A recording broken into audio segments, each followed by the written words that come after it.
1 2 1 2.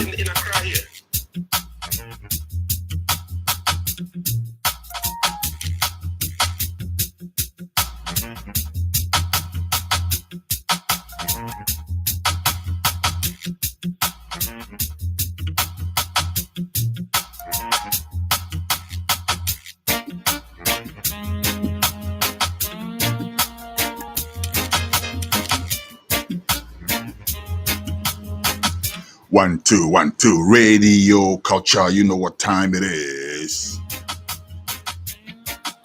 Sabbatical morning, and it's time for Groundation with yours truly, beloved.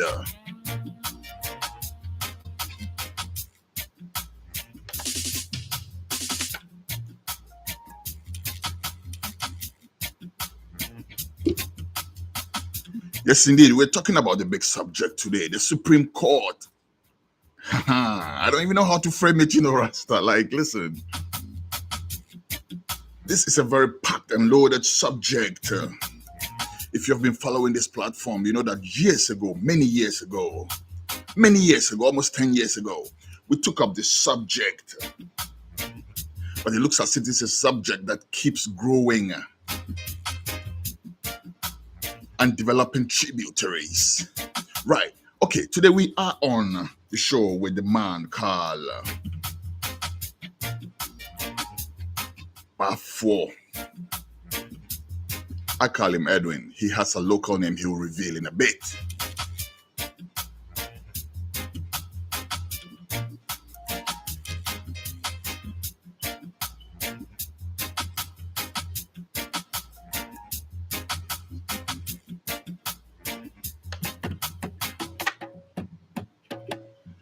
Yes, indeed. We're reaching out to the man. He is the communications director of Food Sovereignty Ghana. What is the issue? It's all about the food we eat and how we grow it.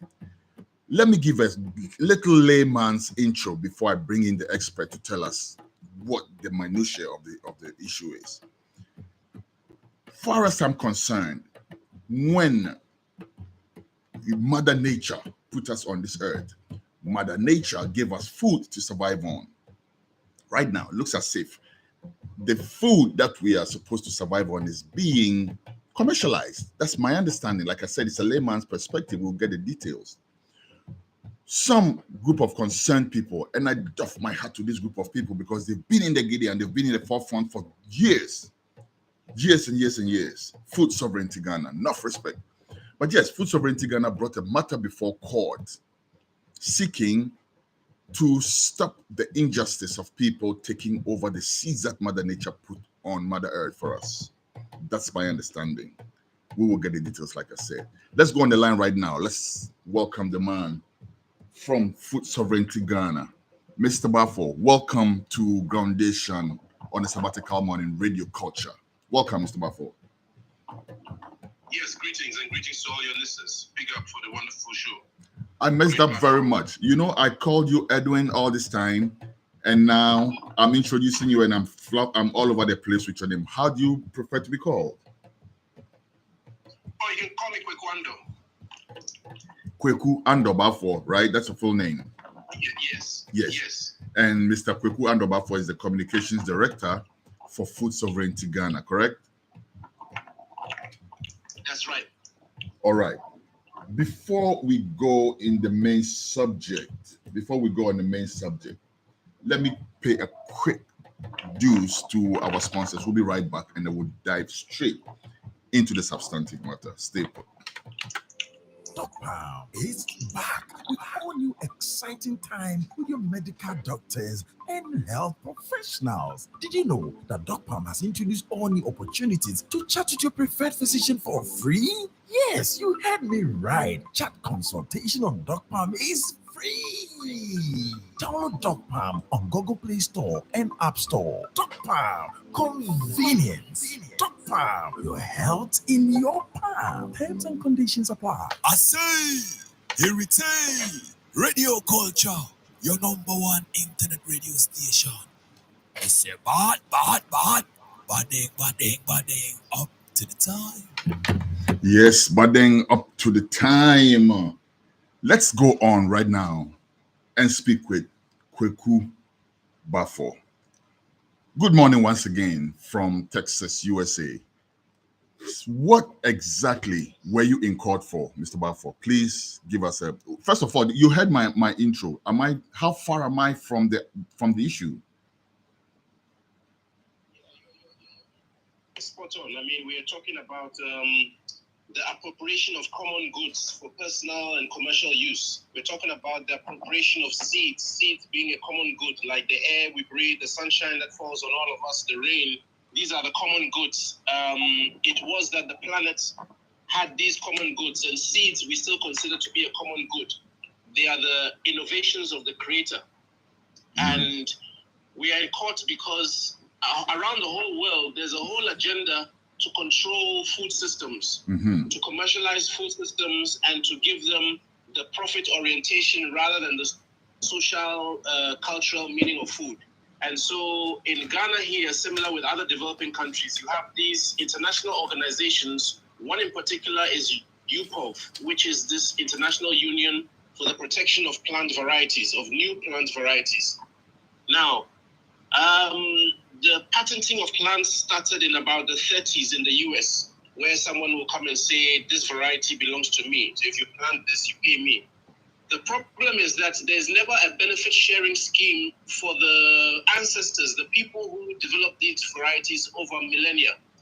So you have international corporations that come to countries like Ghana.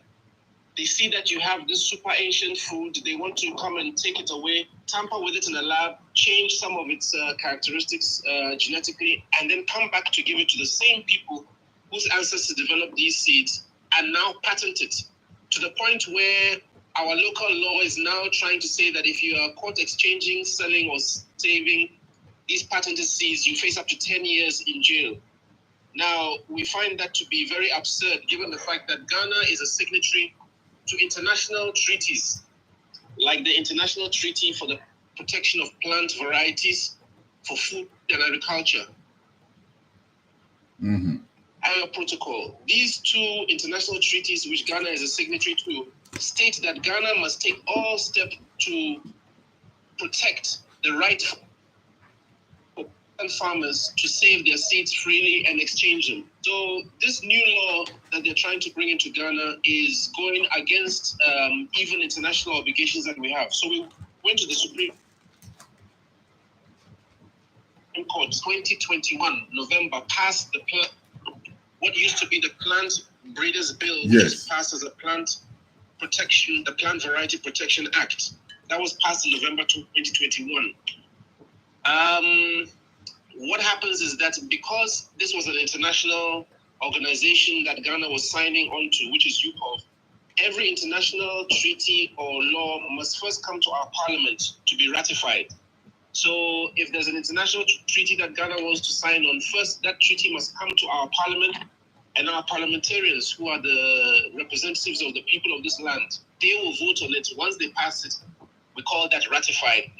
This particular act has not been ratified by our parliament, and it was on that basis that we challenged its constitutionality with the Supreme Court. It was very unfortunate that the Supreme Court, after almost 2 years in court, dismissed our case on the grounds of issues of jurisdiction, meaning that maybe they are not the right court that we should have gone to. And I'm sorry, did they point you in the direction of which court to go to? Well, we are waiting to hear the full judgment, but the dismissal of the case, when we heard it on Wednesday, the presiding judge, Justice Bafo Boni, said that the reason that they had a unanimous dismissal of the case was based on issues of jurisdiction. Now, if there's an issue of jurisdiction, you would think that 2 years ago, when we went to court, this panel of eminent judges would have dismissed this case, citing the fact that, look, you guys are not even in the right court. But we thought that that's the only court mandated by the Constitution of Ghana to overturn an act of parliament. It can't be a high court. It can't be the appeals court. So we went to the apex court of the land. And unfortunately, this was the result. This was their judgment. And we are waiting to see what kind of reasoning went into this kind of decision, so that we know how to go about a review, because we went into court on the basis that we are a civil society organization, we are working for the welfare of Ghanaians, not for any political party, not for any individual interest.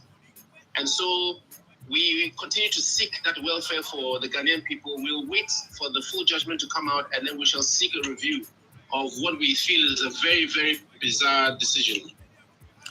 It's a bit of a nuance. It's not a bit of it. It's a very nuanced conversation, right? Because on the face of it, it seems very commonsensical, if there's a word like that, that the food that has been here forever cannot be appropriated by somebody that just came just the other day and says, "Hey, this seed belongs to me, and that seed belongs to me."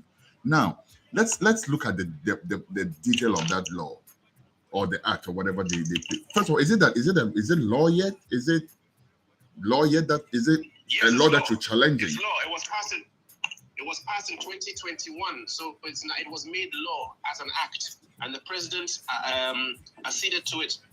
So, but we are saying that it is unconstitutional because it should be ratified by our parliament. And we are wondering why the Supreme Court, the apex court of this land, feels that it is not the right court to determine whether or not something is constitutional or not. That is their very mandate.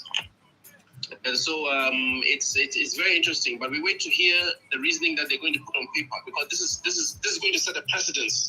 This is going to set a precedence in law. Unfortunately, the Supreme Court of Honduras, the Supreme Court of Honduras struck down a similar law about a year ago. So we submitted that evidence to this court to show them the legal precedence that a Supreme Court in another land has cited such a similar law to be injurious to the rights of farmers and the citizens alike. And on that basis, they struck down that rule. So we're waiting to see how all these kinds of evidence weighed on the minds of the judges. You would think it's a straightforward matter, but apparently not. What's the so okay?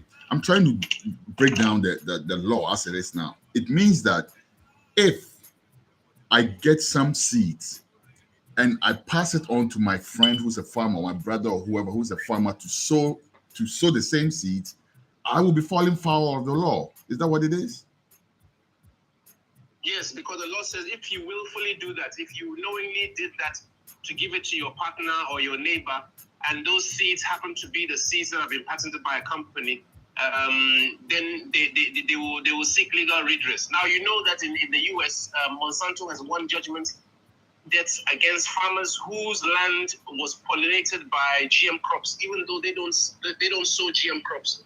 But somehow, through wind or bird or other vectors, some GM seed landed on their property and started growing there. And then they have to pay judgment debts to these companies who feel that they own that seed. That's ridiculous. We are in a totally funny regime where human beings are appropriating personal ownership of common goods, and that cannot last long. And we are even against the researchers who get public funds to research, and then they come out with a variety, and the variety now belongs to them, like they are the innovator. This is I don't know. Okay, so it belongs to you. So. The issue of food is very cultural. Food is not only about satisfying the stomach. Food is cultural, it's spiritual. The cowpea, different crops play different roles in different rituals.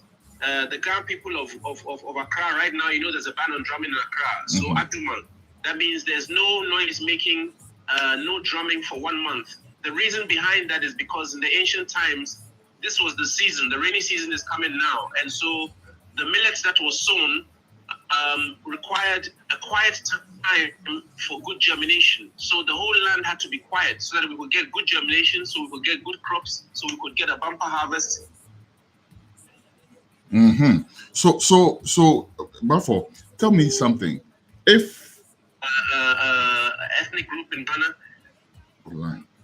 Yeah. All right. So So from what I understand you saying right now, if I get some seeds that belong to somebody that they may have tampered with, GM seeds, aka, and give it to somebody, I'm in trouble. What about the natural seeds that we have? What about the natural varieties are we barred from distributing those? Are we barred from planting those?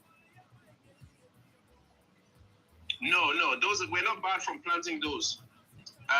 The only problem is that with the way our system works, the way our farmers are influenced to grow food, they are given, there are lots of people and players in the markets with interest. They can start giving free seeds to farmers so that the farmers get hooked onto their seeds. Yes. So that those seeds then go together with certain chemicals that you must spray on the seeds, and it's a value chain of business. So it's unfortunate that our farmers are, under the influence of a lot of people who come around to their farms and tell them these kind of things. Including the government, including government officials. Yes, there are extension officers Yes. who go around and tell you that, look, these seeds that you have is grain. You must come and buy proper seeds. Don't save this, which is grain. They call it grain. Mhm. So the seed that the farmers save, they want to refer to it as inferior. Yes. And we have a problem with this whole capitalistic approach to look at seeds, because the benevolence of nature was determined way before all of us were born. So Yes. when you're trying to talk about the productivity of a seed, how much can I get from a seed? Can I get more bumper harvest? Can I get more yield? Nature is benevolent. It gives. So it's the greed of human beings that's trying to tweak up how much a tree can actually give out, how much a seed can actually give out. And we're bordering on greed and just negativity. So, Kweku, hampering on the rights of people. the argument that I find people making is that this kind of ensures food security because it ensures bumper harvests and pest resistant crops, whatnot. What's your response to that? Oh man, that's all hogwash. Mhm. Look, the yields that were promised by AGRA, the Alliance for Green Revolution Africa, they promised to tackle hunger in Africa. The situation 30 years after their launch is worse off than when they launched. Farmers who were under their tutelage and their influence are actually more dependent now on the commercial regime, where they have to buy seeds, they have to buy chemicals which go together with these seeds. So the myth of increased yields has been debunked. And our neighbor in Burkina Faso used to grow GM cotton. And about 6-7 years ago, they stopped growing the GM cotton because they started realizing they were getting an inferior quality of fiber and a shorter fiber for their cotton. So when they went back to sow the normal cotton, they got a higher yield than the GM cotton. This is not what I'm saying. You can check with the government of Burkina. Yes, So, indeed. And this whole thing about Kweku, I'm also So the aware whole of farm- India. I'm also aware of the case of India where farmers were committing Yes. suicide because they took big loans thinking that they were going to get bumper yields only to have inferior yields, just like you referred to. And then that resulted in mass suicide in India. over 200,000 Indian farmers. And this 200,000 figure was something we read about 4 or 5 years ago. You understand? But over 200,000 Indian farmers, as of 4 or 5 years ago, had committed suicide because in India, if you're a poor farmer, just like Africa, you only have access to a little piece of land. Yeah. If you are fooled by one of these people who tell you to plant these seeds and spray these deadly chemicals on it, such that it burns your land, kills all the earthworms, kills all the micronutrients that are going to aerate the soil, and now you have a barren soil. Now you, the poor farmer, can't go and ask for another acre from somebody because you are in a social strata. It's crazy. But not, Kweku, one You line. kill yourself. This is the. Hello? Pardon me? Yeah, no, all right. I thought you were still speaking. So, unfortunately, though, we have this. It's not a recent thing. For a very long time, when you go to the market, you find even the market women marketing agric, what we know in Ghana as agric, right? Which is supposed to be like an advanced version of what you buy. For instance, palm nuts. If you go to the market, the woman would tell you that, oh, the local palm nut, it doesn't really give much juice from it. The agric one does. The agric one is more juicy, whatnot. Tomatoes. We're coming all the way from Burkina Faso, the same Burkina Faso that you mentioned. And those tomatoes were preferred over our local tomatoes. We grow a lot of tomatoes in the middle belt of Ghana. This is an Yeah. example of what you're talking about, Yeah. isn't it? Yeah, and the thing is that this is why we go back to the importance of nature and how nature exists naturally. You see, if you think that the natural palm and nuts doesn't give you as much as the new one, you have to look at it holistically. The new one probably doesn't have as much nutrition as the old one. Yeah. That is a sure banker.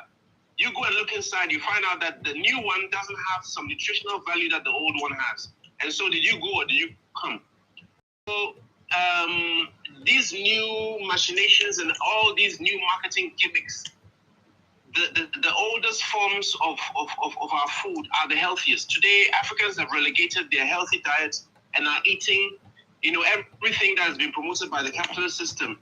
So now more French fries and noodles and pizza, and we're not eating our maize and our millet. These were alkaline grains that helped your body to be healthy. Now we're eating all kinds of processed foods. We don't eat dawa dawa anymore to spice our food. We use it in Maggi. So, we also have to blame ourselves. There are people who have an agenda on this planet to control food systems. And if our policy makers are going to be short-sighted, they're not going to see the long-term value of protecting your biodiversity. There are plants that we walk over now that we call weeds, who probably have the future cures for diseases we don't know. So it's very important that you encourage local farmers to save seeds. That is why we have our variety. Yes. You understand? Yes. It's the local farmers who've been trading amongst themselves that gives you all the kind of variety.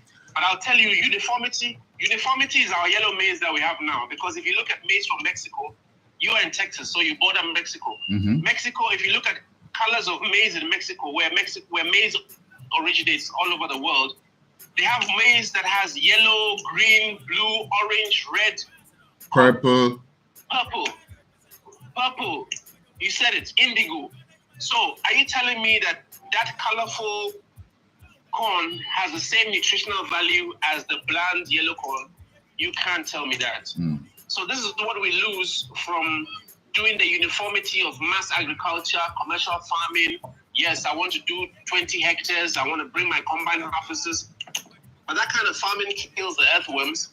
It kills the microorganisms. And at the end of the day, you need soil fertility to produce food. No matter how much of a miracle grower you think you are, if the soil is not fertile, there are no earthworms. And for me, Kweku, the most scary aspect of all that is that you have seed dependency. Every time you want to plant, you have to go and buy seed rather than save your own seed for the next harvest. That is a concern, isn't it? It makes no sense to me. It's a concern right now. I went to the north about 4 months ago, and I was in the upper east region and upper west. And I met farmers who no longer have seeds in their barn. Our farmers used to hang seeds in their barn for the next harvest, for the next planting season. To use for the next harvest, to use for themselves. They will be in a smoke room wherever they go, and the smoke keeps the insects and things off and it dries it. Now these farmers travel maybe 50, 60 kilometers on his motorbike or his bicycle to go to the nearest commercial center to buy seed from a company that's selling seed. He no longer has seeds from his ancestors where he was in control of his sovereignty of his food, where he could sleep on his bed without having money in his pocket, decide that I'm going to plant 2 acres because I have seed in my barn. Now he has to go, and if he's at the mercy of the price of the company, he may be able to eat or he may not be able to eat, and it makes no sense.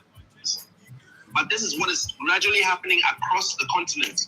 The plant breeders bill, which has metamorphosed into what we are dealing with right now. Many years ago, when we were tackling this subject, we spoke with a member of parliament who was in charge of the matter at the time. It was during the era of the NDC. So this is a very old matter. It's not even like it's this government. It seems to be the political establishment itself, which is comfortable with this, and that's disturbing. But the question I'm asking is this: when the plant breeders bill was being looked at the time, what they told us is that it was to what's the word? Secure or protect the rights of people who who will develop seeds, right? Like, how many of such people do we have in Ghana? First of all, to rush into such a bill, I would think that if we had a big community of plant breeders, then we would want to protect them. But it looks as if this law is being made for other people, isn't it? That's right. Please throw some light on that for us. You hit the nail on the head. You know, these researchers and these funders come to Ghana or come to African countries, then they'll pick one or two scientists who they'll put in the lead of the research. So it seems like these scientists are in the lead of the research. First of all the money that is needed to build the labs and all that comes from outside. Without that money, we wouldn't even be wasting our time in this regime, because our first low-hanging fruits is to build the road from the farm gate to the market. That's why a lot of food is rotting. 40% of Ghana's harvest rots on the farm. So before you even think about GMO, go and build the road so that the plantain, the tomatoes, the onions that are rotting in the rural areas can come to the city. And factories that will process them at source, right? Like say you have mangoes. You see how many mangoes go rotten every season? This is mangoes, plantain. Look, every single crop. You go to the interior. When you're driving in Ghana, you're driving on the highway, you must remember that the highway is the little bit, itty-bitty scratch you see. When you turn left or right, go inside. That's where people live. But people live far inside where you can't reach, and you meet a woman with a pile of plantains, like a small mountain, and she's waiting for a truck who may come tomorrow or the next day, or maybe never, pick it up and give her some money. And when the truck doesn't come, she just loses. She has to just dash it away, give it at a very cheap price. So instead of our government to be, using the digging caterpillars and the things that we are burning in the forests, instead of using that to build roads, it shows you where our priorities are. We confiscate these caterpillars and land moving equipment from illegal miners in the forest, rather than keeping them so that our district assemblies can use them to build roads from the farm gate to the market. We are burning them. We are creating more destruction and environmental hazard in the forest. So the thing is upside down, Aya. It is. It absolutely is. And it's very disturbing. Now, you mentioned that when these commercial entities, I call them, come to Ghana or come to such places like that, they link up with some local people who front their agenda. We know of a very erudite person. I think his name is Professor Al-Hassan, something like that. Is that what his name is? Who seems to be at the helm of... Professor. Yeah, he seems to be at the helm of this obscene fight. He's a former head of the Council of Scientific and Industrial Research, Walter Hassan. And it's very unfortunate because the last time that we had to even mention his name, he was in Kumasi with trying to engage the leadership of Muslim clerics in Kumasi to convince them that the cowpea that the government plans to release is safe to eat. Meanwhile, we've been asking for all the safety evidence. Anyway, that case is in court. We're waiting for July 12th to go to the Human Rights Court and hear the outcome of our case against GMO. So I won't go into that too much. But yes, Walter Al-Hassan is one of the biggest proponents of GM agenda in Ghana. He believes that he even controversially said that there's no need to label GMOs in Ghana because GMOs are the same as normal crops. These are the words of Walter Al-Hassan. That's for that one I can say it. So, and we came out with a press release to hit him on that because you cannot tell us that you have not done any safety tests and you're claiming that they're safe and you are convincing the Muslim community. I can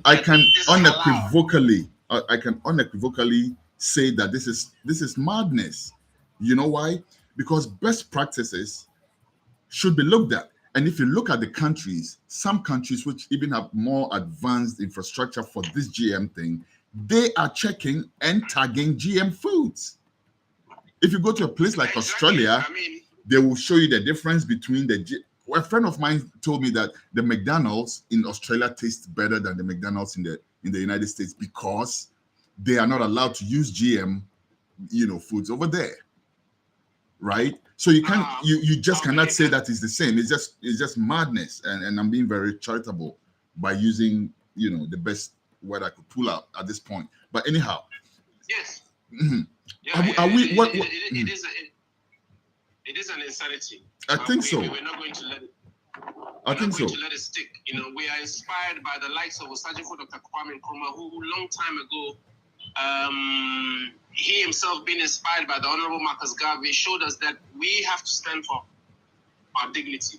That we must understand that we have as much a right as every other race on this planet to live as we want to be happy as we want to eat as we want to, build as we want to, and learn as we want to, everything as we want to. So we have that right to be sovereign, and nobody is going to come and dictate what we have to eat in our mouths. I mean, Yes. you today will decide what you want to eat for lunch, and no one's going to say, Eddie, if you don't.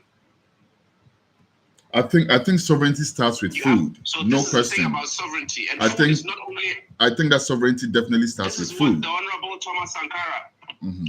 Thomas Sankara, may his great soul rest in power, rise in power. Mhm. He said that imperialism starts on your plate. Yes. You know, that the food, if you are importing it, you are already eating imperialism You're before a beggar. you want to talk about it.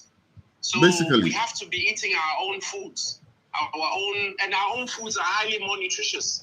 You understand? Yeah. We are dealing with a regime where we are learning the culture of the newest people on the planet.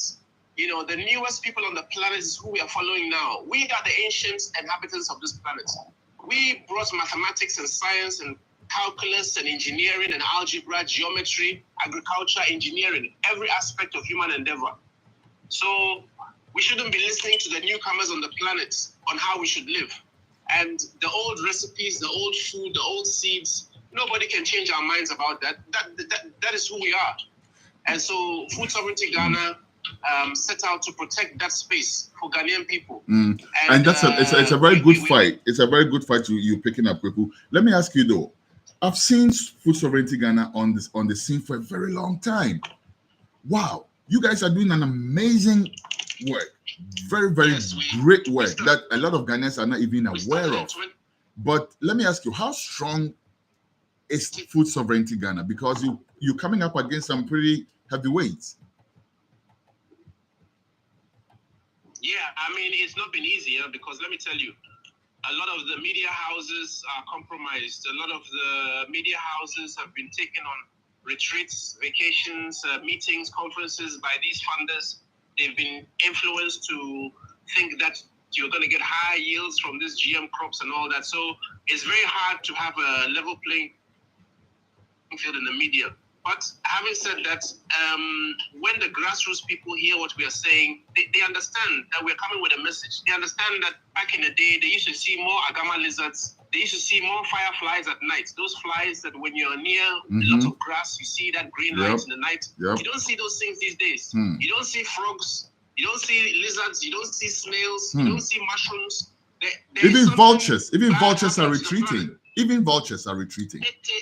Even vultures, because they're dying off of the poisonous things that are now put on the rubbish dumps. Whereas they used to be scavengers and actually do a job in the biodiversity of clearing, dead things. Now they die off of the things that have eaten chemicals. So there's something negative happening to the planet, and we are part of it. Food sovereignty is also totally against the ravaging of the environment as we see. You see what's happening to our water bodies. This is the same lack of policy direction and lack of commitment to national priorities. Because food, if you are the ambassador, Jah beloved, you are the ambassador of your temple. So when you want to eat, you will stop at nothing to feed yourself. In the same way, every nation must stop at nothing to feed itself. And you cannot rely that your seeds will be coming through Takrade or Temaport. They must come from Ghana. And, the thing about seeds too is that if you are living in Salaga, Ghana, in the north of Ghana, where it's dry and it's savanna, and you bring a seed from Inzima in the western region where it rains a lot, that seed is likely not to do well in the savanna region. That is why it's important for local farmers to develop seeds that are used to the environment in which they live. And this is what is so important about encouraging biodiversity. So it's not just about us being against, the forward movement of Ghana. A lot of people criticize Ghana food sovereignty, thinking that we want to pull Ghana backwards. The world Which is moving sick on. mind would think You that want us to be any doing mind our that thinks that grandfather's things. would just be either a paid, lucky, or just not capable of thinking. There's sometimes you just have to call a spade a spade. Yeah. Kweku, let me ask you. Yes. You mentioned that some of our media people who are supposed to propagate or who are supposed to spread the real truth about what is going on have been sent on courses, been given incentives, so they are kind of like slanted, and plus some of them just have latched on to the false narrative that these seats are better, thinking that they actually have advanced knowledge, isn't it? That's very true. Actually, there was a case I was on the seat panel. I was on a panel 2 months ago talking about seeds and the importance of seeds, and there was three other panelists. There's a very prominent media house in Ghana. I'm not mentioning their name now because we're going to take this issue up. But there's a very media house in Ghana who covered that event. Can you believe they never mentioned my name or mentioned the name Food Sovereignty Ghana as having taken part of that event? Because at that event, the whole audience agreed with our position. And this is the kind of lackluster mediocrity we have in our media, where you know what is right, but you are advancing the causes of people, the best interests of Ghanaians at heart, and at the right.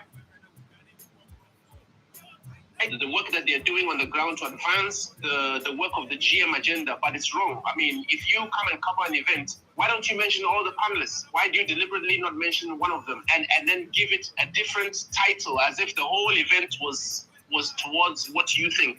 You know, meanwhile, everybody at the event saw through what you were talking about. So there's an active lobby on the ground who doesn't want Ghanaians to know what is really exactly. Really going on.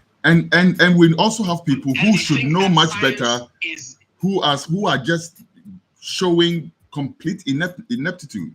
Let me give you an example. The just resigned Agric minister.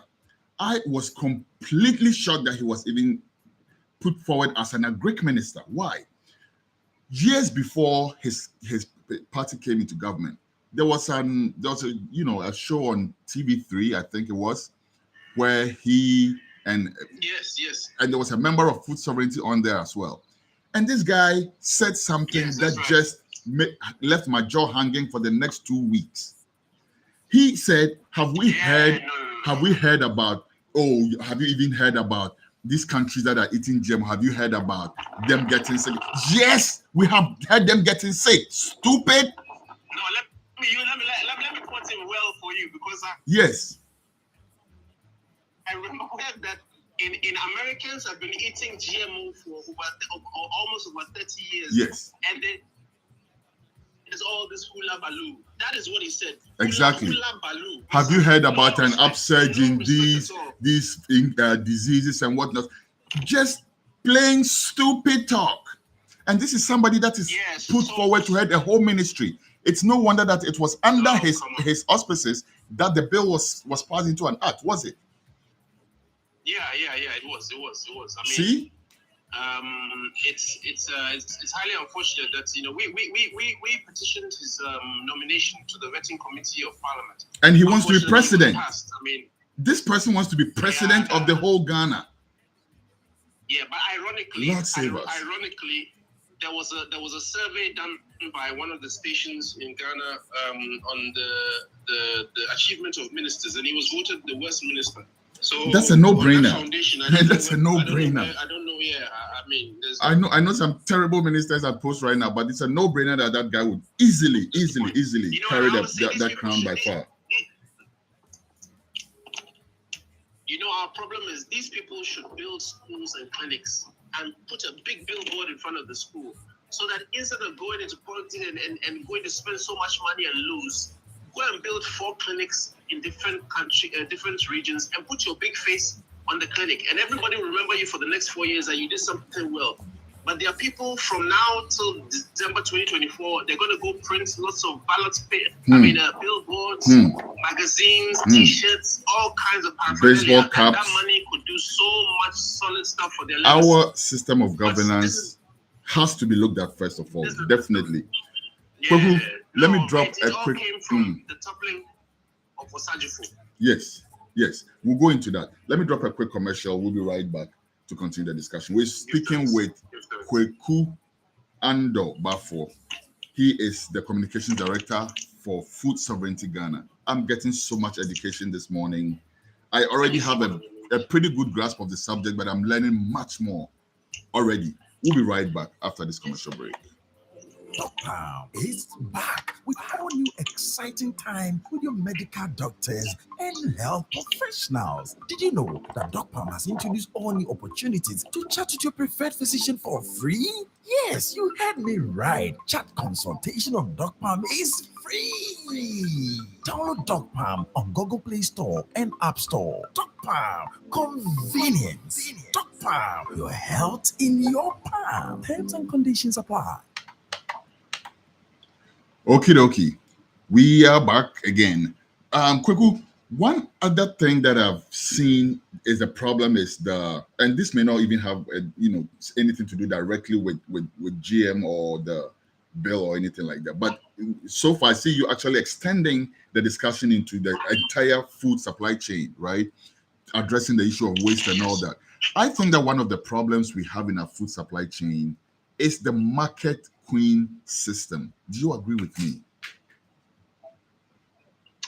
Yeah, I mean, there's lots of players who are in it to make money, and we need to look at food as something that needs to go around for everybody. When you take that approach, then you have a more humane approach to making sure that distribution is not the issue, that it goes around. Because, like I said, 40% of all harvest rot on the farm.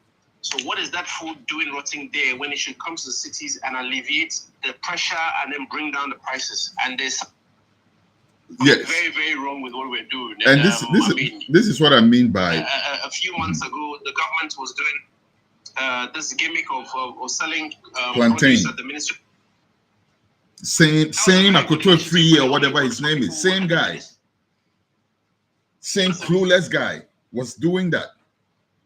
Right? When he could have been building farmers markets, for instance. Build farmers markets closer to where so that the farmers can... This is exactly what I mean by the market queens being a problem. Because market queens are not... And hey, everybody has their hustle, let everybody do their thing. But when the equation is not balanced, then we need to talk about it. Because the farmer is the one who goes for the loans, does the tilling, takes the risk, does the harvesting, transports the food, and then the market woman comes and grabs it and sells it, give them any ridiculous price they want. I think that also has to be looked at. But anyway, let's that's very wrong. A lot of our policies are wrong. Let me tell you that the Planting for Food and Jobs, when it first came out, it was structured that any farm that is smaller than 5 acres doesn't qualify. That immediately disqualifies about 89-90% of all farms in Ghana. I see. Who are smaller than 5 acres. Wow. So if that policy was put together, engaging stakeholders, there's no way that would have come. Organizations like the Peasant Farmers Association, for instance, were never contacted in the formulation of the policy, but they would have told you that, look, if you say 5-acre farms are disqualified, it means 80% of the farms are not going to qualify. So it means the money that came went to the big boys. The money that came went to the big boys and their farms. And these are the issues that we have on the ground. Kweku, we have a very active machinery seeking to take over our food sources, bluntly put. How are we matching them boot for boot, apart from going to court? Because we know that the court is 50-50, if at best, right? 50-50. Apart from the law courts, are we doing anything else to secure our food sources? Like, say, are we thinking of developing seed banks, it's very important. Stuff like that? Yeah, it's very important that along with the advocacy and the legal action on the ground, we have to do more seed banking. So that's what we're doing now. We're encouraging more people, more communities to save their seeds, to exchange seeds among themselves, and to grow your own food. You know, they say that, growing your own food is like printing your own money. So if you had all your garden, your salad vegetables in your backyard, there's no way you're going to buy them from town. And, if you buy food in Ghana, you know what that's going to save you. So we're encouraging more people to grow their own food, save their seeds, exchange seeds with people. You know, that way you may not need to listen to these people in the future. We'll have our own seeds. Mhm. As for the sun, unless they do something to block the sun with a big billboard, the sun will still shine on us. So will the rain. So let's save our seeds. That's what we need to do. And on the ground, that's what we're But encouraging people. my thing though is that will this bill, act, law, whatever, not come and interfere with that also? Because now, what's the likelihood of, say, a Monsanto or a Syngenta or one of these people coming and taking over, say, our mushrooms, for instance? That's the scariest one for me. Those mushrooms, I haven't seen them anywhere else in the world. Maybe they are, but that particular variety, right? And it's so delicious. They're so tasty. Yes. They're so tasty. Yes. I always laugh at the people in Ghana who make pizzas and they are still using these silly tinned mushrooms. I'm like, you don't know how nice tasting these mushrooms come from the land. Well, remember, it's You seasonal put that on though. your pizza. It's seasonal, so they may not have it Yes, all year yes, round. yes. But then again, that's where our ingenuity should come into play, right? If we have that many seed plant breeders that we have to protect them, these plant breeders should work for the service of Ghana. They should start work. No. If there's any patenting to be done, it should be patented in the name of the country. Is that possible at all? The amount of money that goes into the process to do all this kind of genetic engineering and patenting of seeds, it costs millions of dollars. It's not the average breeder. There's no Kofi or AC on the street who can go and say he's going to be a plant breeder because it requires a lot of finance. Yep. So the whole thing is skewed towards you are an expert. Do you know any at all? Any Ghanaian plant breeder? Just one. Well, there are plant breeders in the different sciences, science organizations. But then again, I say that they are propped up because they are being funded by researchers, funded by interest from abroad. Otherwise, they with themselves and with our government institutions couldn't do anything locally. And our low-hanging fruits, those are not our priorities. Our priorities are to build roads from the farm gate to the market, to build warehousing facilities so that our food doesn't rot, to build irrigation technology so that we don't rely on rainfall, and then to give credit to farmers so that they can increase their yield. So it's these are the low, and none of all these gimmicks need to be on our horizon. GMO should not be in our mind as long as 40% of our harvest is rotting on the farm. You go from one before you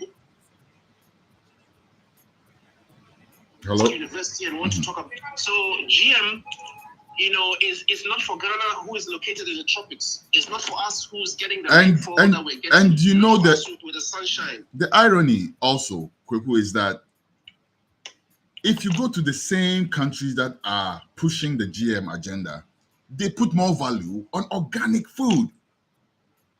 Like you go to the store right now, you're paying almost twice for organic food what you would pay for the regular stuff. Are we stupid? Why can't we see this? Like, it's straightforward if you ask me, right? The person saying that, in the long term, the interest of the Ghanaian farmer should be that he should.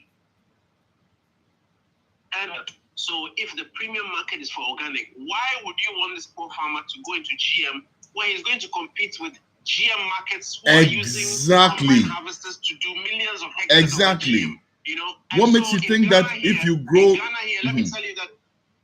Go ahead. Sorry. The government is considering introducing GM soya. Now, currently in the north of Ghana, we still grow the normal conventional soya. And there are buyers from Japan, Israel, Turkey, India who come to buy soya from Ghana because we're growing the non-GM soya. 90% of the soya on the planet is GM. Yes. So now the government, through the same gimmicks and the same lobbyists, is considering to grow GM soya in Ghana. The minute they take that decision, there'll be hundreds of thousands of people whose livelihood depended on the normal soya who lose their livelihood overnight because nobody is going to come from South Korea want to come and buy GM soya when his market wants the organic soya. And when he is growing more GM, these countries are growing more of that stuff. Why would they come and buy yours? He can afford to give you a boatload and a few kobo, and you'll be for free if you want. That's that's the It's serious issue behind it. ridiculous. It's ridiculous. Kweku, I some time ago I realized that your organization, and first of all, add this to the question for me, please. How do I become a member? I so want to be a member of Food Sovereignty Ghana. I want to be on the right side of history. How does one become a member? First of all, let's deal with that before I ask my next question. Well. First of all, we have a Facebook page, Food Sovereignty. You look for Food Sovereignty on Facebook. We are on there. You can go on, like us. We're going to be putting up a number soon to solicit, $1 here, 1 city here, whenever people can support us. Because most of the money is on the other side. So first of all, you can go to our Facebook page and like Food Sovereignty Ghana. We also have a website, www.foodsovereigntyghana.org, all one word. Also, to become a member, you see, in this business, there's lots of people who come in, and in a normal situation where maybe this organization was about something else, if you had 100,000 members, there'll be no problem. But if you have 100,000 members in an organization where they are trying to send people to destroy you, trying to send people to, bring down your image and all that, you're very careful about who you let in. Yeah. We have over 17,000. We have thousands of people on our Facebook page, but our hardcore work is done by a handful of people who we know their integrity. There's a lot of money flying around. Yes. There's lots of temptation. Lots of temptation. Yes. So, the work here that you do, we can recognize from the work you do that, yes, you can add value, and then we can bring you on as an associate member first and then a full member. Nice. But first of all, it's very important to follow us on Facebook, like us, and engage with us, and that's how we do different things. And we have followers from all around the world. I would say Food Sovereignty Ghana is even known more outside Ghana than in Ghana. It looks Although like we're doing that. a good job on the ground. It looks like that. When we get on radio, people understand what we are talking about. And there's no Ghanaian who was born from a woman who's walking around thinking that we need to GM our food, unless you're receiving money from a funder, or you were sent to school by a funder, or you went to some meeting by a funder and you were given a bag with a T-shirt. Or unless you are as daft as Akoto Efriye or whatever his name is, then you might, out of whatever it is, think like that. But let me ask you my next question, Kweku. So years ago, we realized that you were engaging stakeholders, important groups of people who should have a say in the matter. Queen mothers, farmer groups, the Rastafari Council, groups like that. Yeah, Are you still doing same? Yeah, we engage the Council of States, we engage the Parliamentary Select Committee on Agriculture, lots of Queen mothers and chiefs, lots of traditional priests and priestesses. So they on the ground, people know there's a game going on. They really do. I mean, they can tell from even on their own farms that because they started using chemicals, they don't see the snails and the mushrooms anymore. This was all side disposable income that they would earn on the side of the crop they were actually growing. Now they don't see those things. So when we tell them, they understand from their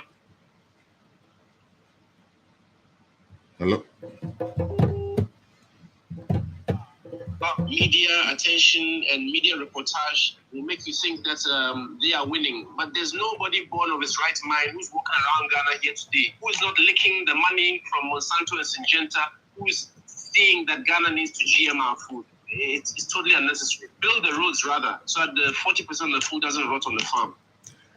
Kweku, before we go, let's go back to the Supreme Court thingy and then, get a clearer understanding. They are saying that you came to the wrong court. Surprisingly, the report I read also said that the details of that judgment will come somewhere in October, right?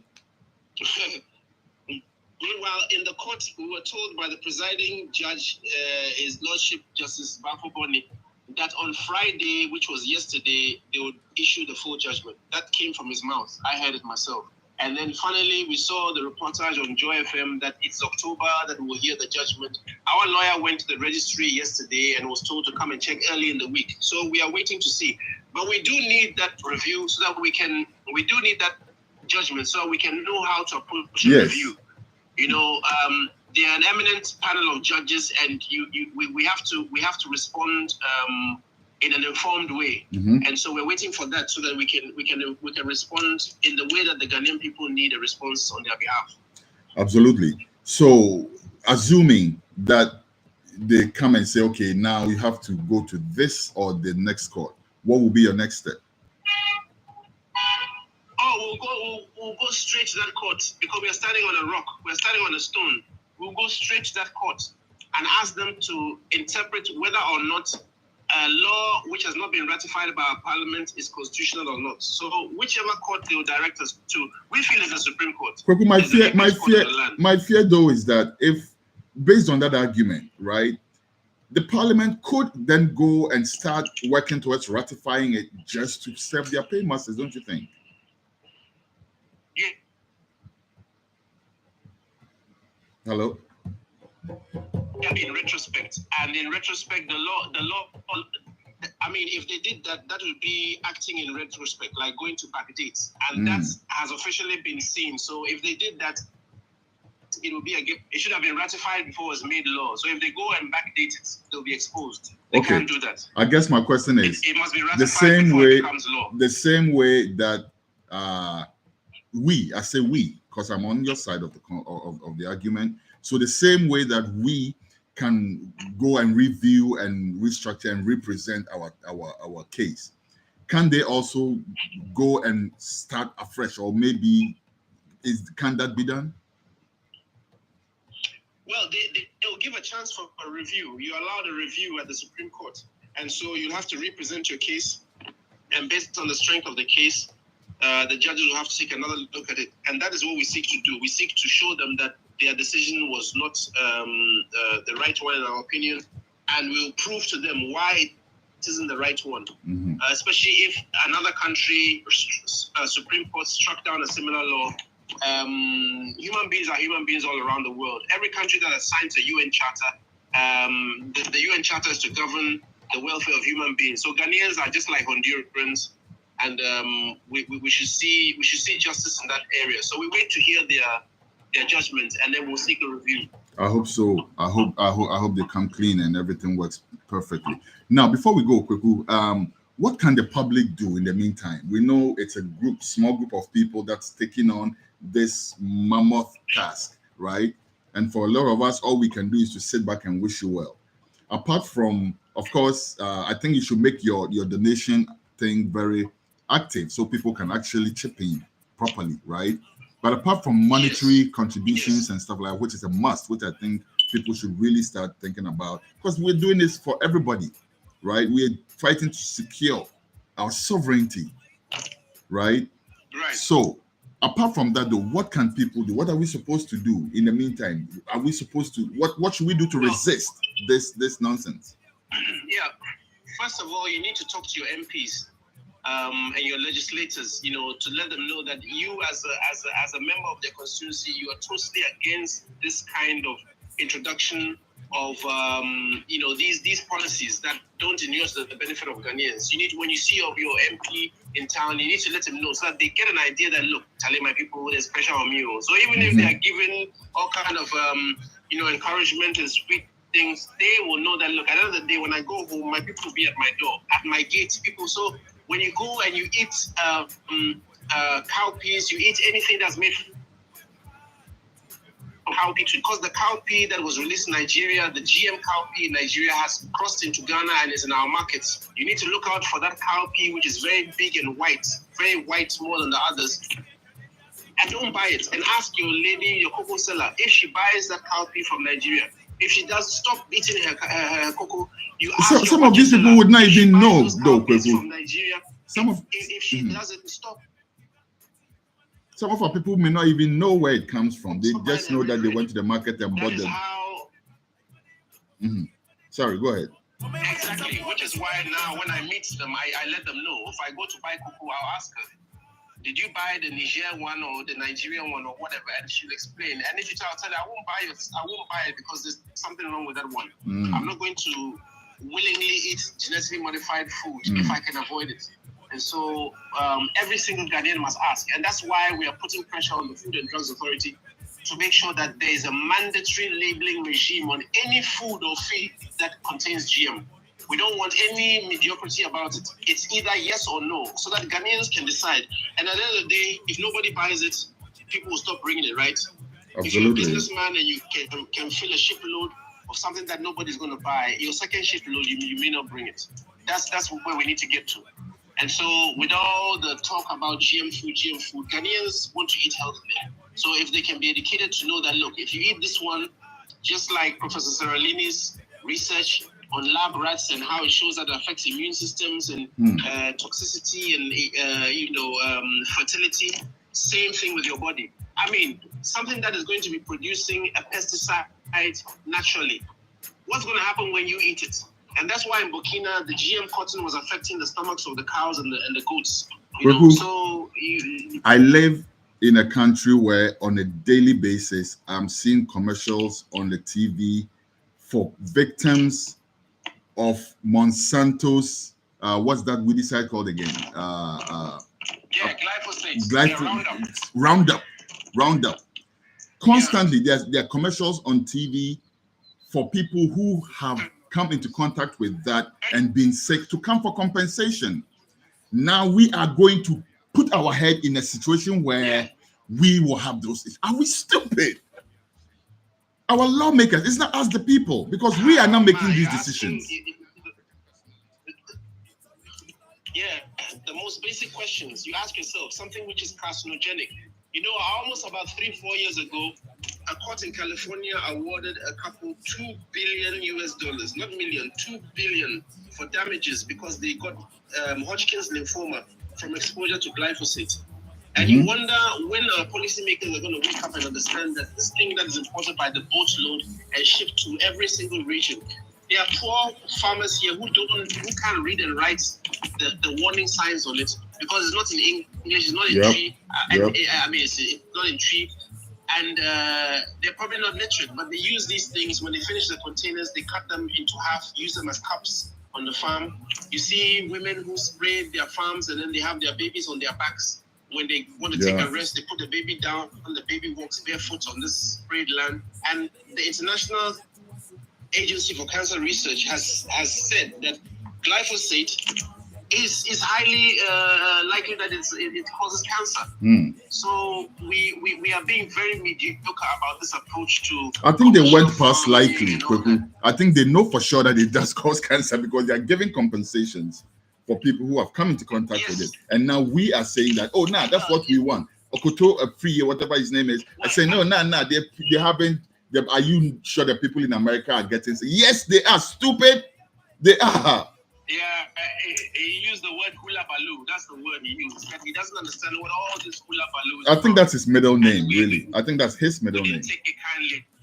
We didn't take kindly to that at all. And for that reason, we went to Parliament. But our politics, he was passed and he went on to become the minister. And everybody can see his legacy now. And Nana, the sad part again is that this is not an MPP NDC matter, because when we started following this thing, it was the NDC in power. And funny enough, it was about the only subject that both sides of the House agreed on with very little discussion. Something is not right. We have to look into that. Something is not right.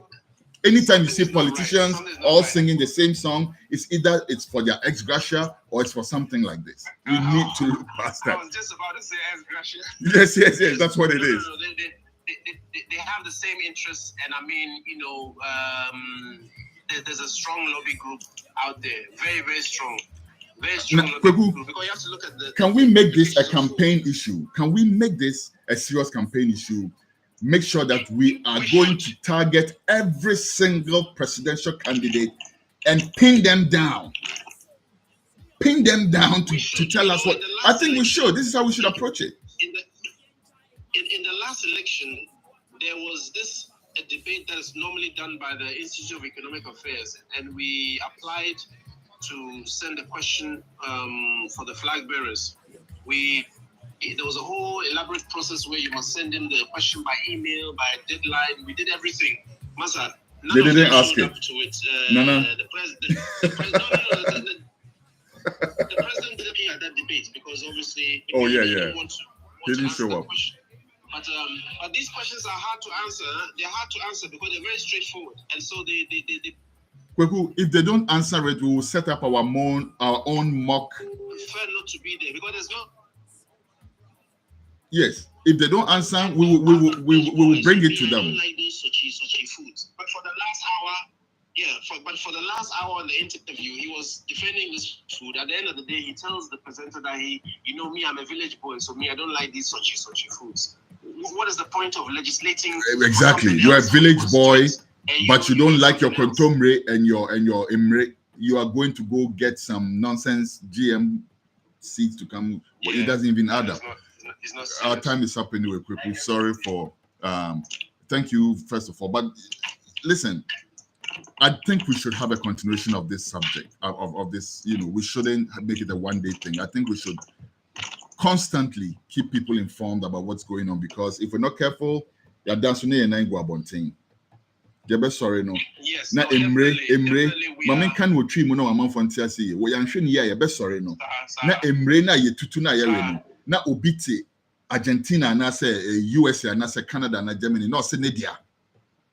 Enti no wuntimi mfa emre no kra ma obi foforo na say ebro na ye dua no. Odi ubu ebro na de bi kokoma wunua so ondua ye be chiwa tum for up to 10 years or some stupid nonsense like that. It's just ridiculous. I'm happy that the Supreme Court ruled on a technicality and not on the actual thing itself, because then I would have had a completely different outlook for the Supreme Court. Before we go, Kweku, I know that Lawyer Wayo has been on the forefront with you guys. He's been one of the main legal people. Is he still with Food Sovereignty Ghana? Yeah, his name is now Lawyer Wayo Ghana Manti. He's changed his name. His first name to Ghana Manti. How beautiful. Yes. He's dropped the George. He's now Wayo Ghana Manti. Nice. Means for the sake of Ghana. Nice. And we appreciate his work to take this up pro bono from the beginning and force to support us. We are always grateful for that. I think they should yank one of the statues in front of the Supreme Court and replace it with his, even though he's still living.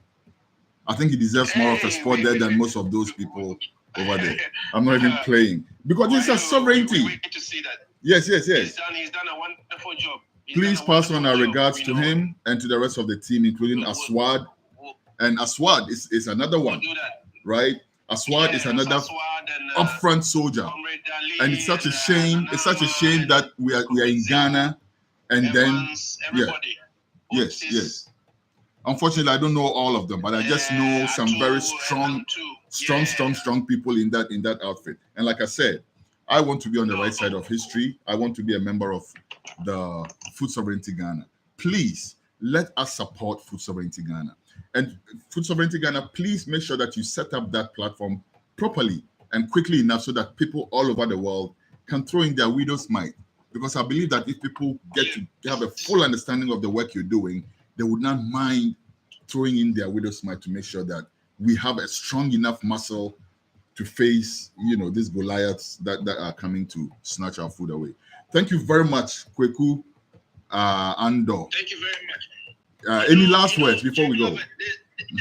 There's a song that was done by an artist called Bobo Shanti, and it was against GMO. He released in 2015. I don't know the name, but that song will give you goosebumps when you hear it, because he sang it in Tree. I see. And the artist's name is Bobo Shanti. So Bobo Shanti. I'll look for it.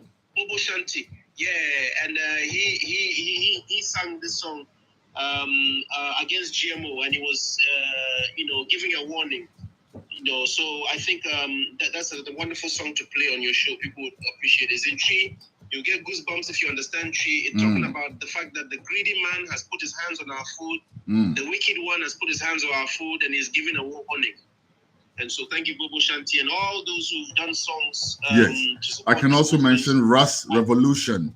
He also sent me, when he saw Ras Revel, when he saw the publicity for this show, he sent me that song.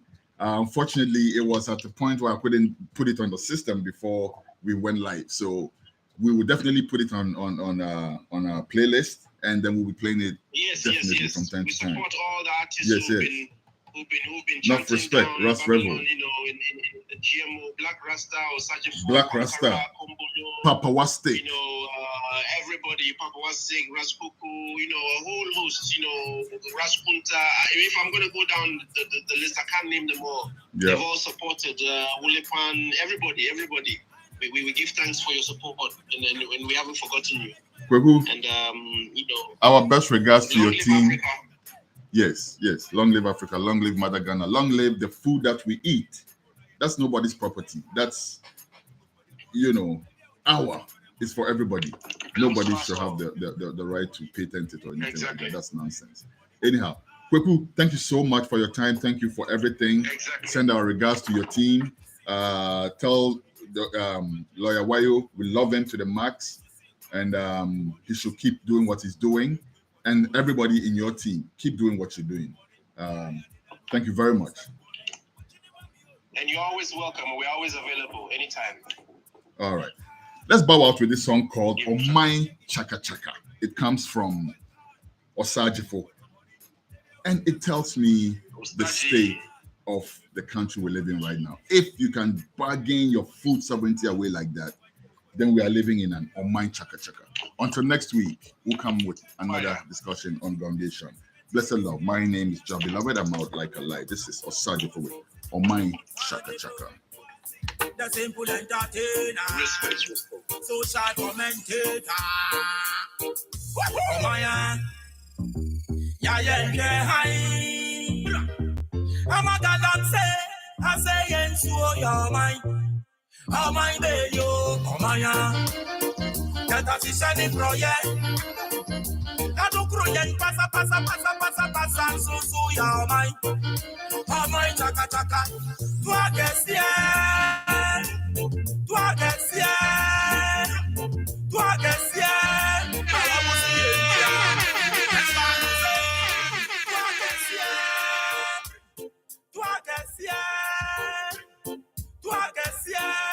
now I'm seeing ya.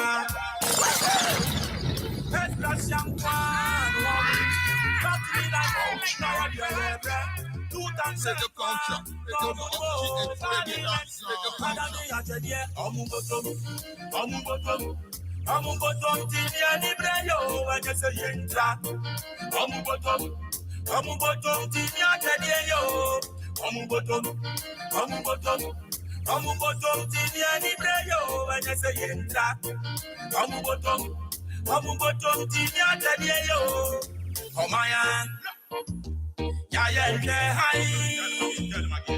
I'm a galant say, I say, and so you're mine. Oh my baby, oh my, that is any project. I don't grow yet, passa, so you're mine. Oh my, chaka, you will go timber and so you won't read. Diamond, gold, you won't read. Yeah, fam, go now, you didn't say, and so stay. Oh my, no, and go ye, Abaisi. Yes, indeed. Yours truly, Jah Beloved, signing out right now on Foundation. Thank you for doing the listening. Thank you to my team. Thank you, Miss Abe Gold. Miss Abe Gold, large instructor. Thank you very much. Thank you to the whole GH News Now team. Thank you for making this one to a reality. We'll be back next week. Till then, I'm out like a lie. Let's take a message from our sponsors as we bow out. Dog Palm the Fufrabo, Dog Palm. Yes, get the opportunities for Fraba. Who be to health professional at Chatia. Unjiashe. Doctor in your palm. J.A. apps from Kwa. And more Quenya. No, Doctor Chati will phone so. Be someone Pomo de one seminar. Abra. Unjiashe. Would the answer be download Dog Palm and will phone so. Download Dog Palm for free. Who is so? No one chatting with a doctor for free. Google Play Store and App Store. Let download Dog Palm. Dog Palm. Popomodine Town 7. Kayu and Shaka Crown. Mama Africa, me love you. Yeah. Ghana, we need you. Yeah. Well, I'm Yasa Safari, the cryptic warrior, live from Jamaica, representing for Radio Culture, GH Reggae Dancehall. The very best of the best. No guidance. I say, he retain Radio Culture, your number one internet radio station. Me say badding, up to the time. Reggae Reverbs on Radio